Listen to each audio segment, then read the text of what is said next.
नमस्कार. कशा आहात मित्रांनो तुम्ही सर्वजण? आज एक मी महत्त्वाच्या विषयावर तुमच्याशी डिस्कस करणार आहे. ते म्हणजे आज सर्वांना वाटतं, की आपण श्रीमंत झालो पाहिजेत, रिचेस्ट झालो पाहिजे, आपल्याकडे चांगले असेट झाले पाहिजेत.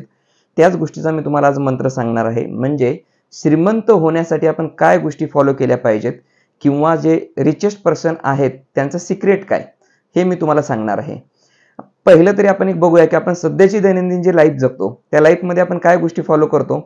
सो बेसिक जे काही आपल्याला इन्कम येतं, त्या इन्कममध्ये आपले होम लोन, EMIचे काही एक्सपेन्स जातात.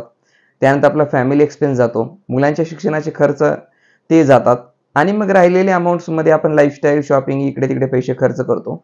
थोडीफार सेव्हिंग करतो. ही आपली सर्वांची जनरल लाईफ आहे. बरोबर. सो मग यामध्ये आपल्याकडनं काय गोष्टी मिस्टेक होत आहेत? सो सुरुवातीच्या काळामध्ये काय होतं, की आपल्याकडे आज प्रत्येक व्यक्तीच्या उत्पन्नाचा आणि खर्चाचा जर आपण ताळमेळ घातला, तर सरासरी 30% अमाउंट त्या व्यक्तीकडे शिल्लक राहते. सो त्या 30% मध्ये तो व्यक्ती काय करतोय, तो लाईफस्टाईल अडॉप्ट करतोय. फॉर एक्झाम्पल माझ्याकडे Appleचा हाच फोन पाहिजे. त्याच्यानंतर आपण सर्वात महत्त्वाचं म्हणजे आता सोशल मीडियामुळं कंपॅरिझन लाईफ बरेच जण आता जगत आहेत. फॉर एक्झाम्पल तुमच्या एखाद्या मित्राने फ्लॅट्स घेतला. त्यांनी फर्निचर केलं 10 लाखाचं. आपण सुद्धा आपल्याकडे बघतो, आपण विचार करतो की नाही आता आपल्याला सुद्धा फर्निचर करायला पाहिजे. आपण immediately personal loan, credit card वगैरे ह्या गोष्टी यूज करतो आणि त्या फर्निचरच्या पैशासाठीच आपण 3-4 वर्ष काम करत असतो. सो एखाद्या मित्राने चांगली गाडी घेतली आपण. आपल्याकडे जुनी गाडी असते की जी 2-3 वर्ष चालणारी असते.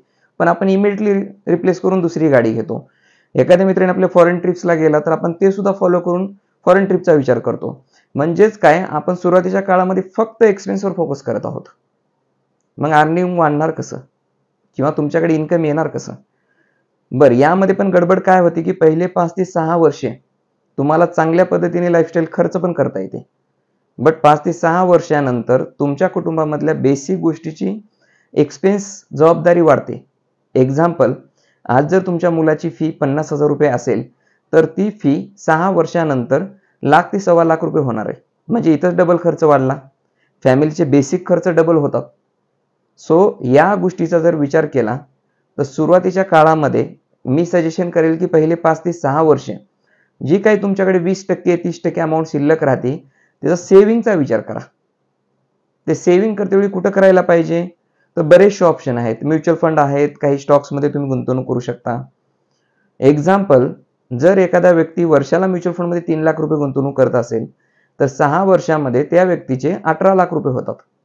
आणि त्यावर एक सरासरी 13 ते 15% जरी आपण ॲव्हरेज इंटरेस्ट रेट कॅल्क्युलेट केला, तर त्या ठिकाणी आपल्याला जवळ-जवळ 27 ते 28 लाख रुपये म्युच्युअल फंडमध्ये तयार होतात. आणि त्याच्यावर जर तुम्ही 15% एच-डब्ल्यू-पी केली, तर वर्षाला सरासरी तुम्हाला एक 4 लाख रुपये तुम्ही त्यातून विथड्रॉ करू शकता. 28 लाखाच्या पोर्टफोलिओवर. सो हे प्लस मायनस होऊ शकतं. मी अमाउंट्स या तुम्हाला एक्झाम्पल म्हणून सांगत आहे. तर या गोष्टी जर तुम्ही फॉलो केल्या, तर तुम्हाला तिथून एक 4 लाख रुपयाचं रेग्युलर इन्कम तुम्हाला तिथून काढता येईल.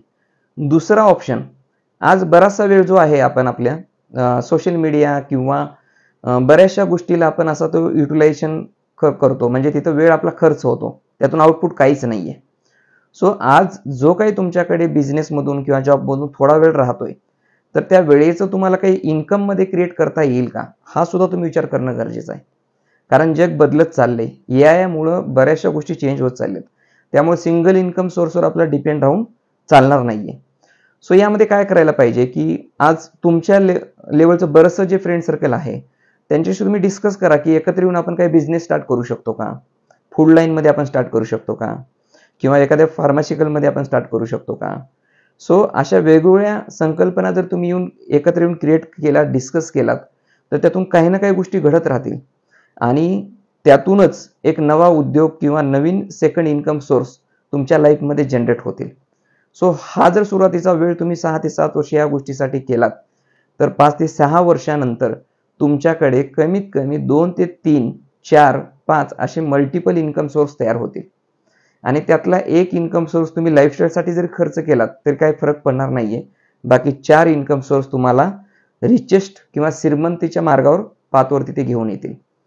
सो आपण जर एक्झाम्पल बघितलं, आपल्याकडे बरेचसे उद्योजक आहेत, की ज्यांना वारसा काहीच नव्हता. पण त्यांनी काय केलं, की त्यांच्या लाईफमधले सुरुवातीचे 5 ते 6 वर्षे वेळ, 10 वर्षे वेळ त्यांनी या इन्कम डेव्हलप करण्यासाठी दिला.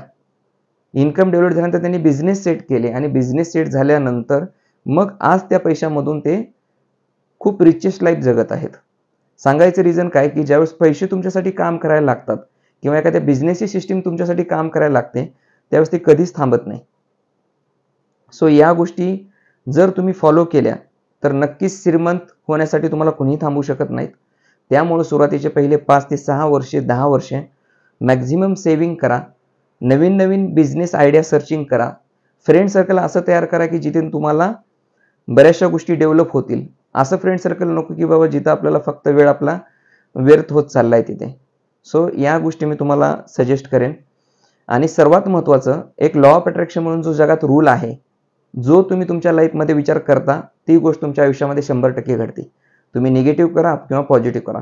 आज जर तुम्ही विचार केलात की नाही मला एक सेकंड बिझनेस सोर्स तयार करायचा आहे, काय करता येईल, किंवा मला एक नवीन इन्कम सोर्स क्रिएट करायचा आहे, सो त्या पद्धतीने तुम्हाला तुमचं माइंड थॉट देत राहील आणि त्यातून तुम्हाला नवीन आयडिया येतील, नवीन मित्रपरिवार तुम्हाला तसा त्या माइंडसेटचा भेटेल आणि मग त्यातून तुम्हाला मल्टिपल इन्कम सोर्स क्रिएट करता येतील. आणि जे काही पैसे तुम्ही सेव्हिंग करताय म्युच्युअल फंड्स किंवा अदर या गोष्टीमध्ये एखाद्या तज्ज्ञ व्यक्तीकडनं तुम्ही ती सेव्हिंग करून घ्या. बऱ्याच वेळा आपण ऑनलाईन सोशल मीडिया किंवा ह्याच्याकडनं जे आहेत वेबसाईटला सर्च करून घेतो आणि नंतर कळते की त्याचे रिटर्न कमी आहेत किंवा ह्या गोष्टी आहेत. सो आता आम्ही रिसेंटली गेल्या 13 वर्षामध्ये 5,000 क्लायंटला फायनान्शियल प्लॅनिंगमध्ये गायडन्स करत आहोत. या ज्या काही मी बिझनेसच्या आयडिया तुम्हाला शेअर केलेल्या आहेत, सो आम्ही आमच्या क्लायंटला एकत्र घेऊन सुद्धा काही बिझनेस करत आहोत. सो तुम्हाला जर यामध्ये काही माहिती हवी असेल किंवा कनेक्ट व्हायची इच्छा असेल तर आमच्या यूट्यूब चॅनलवर माझा नंबर आहे, तिथे तुम्ही कनेक्ट होऊ शकता. आणि हा जर व्हिडिओ आवडला मित्रांनो तर नक्की चॅनलला सबस्क्राईब करा, लाईक करा आणि शेअर करा. थँक्यू.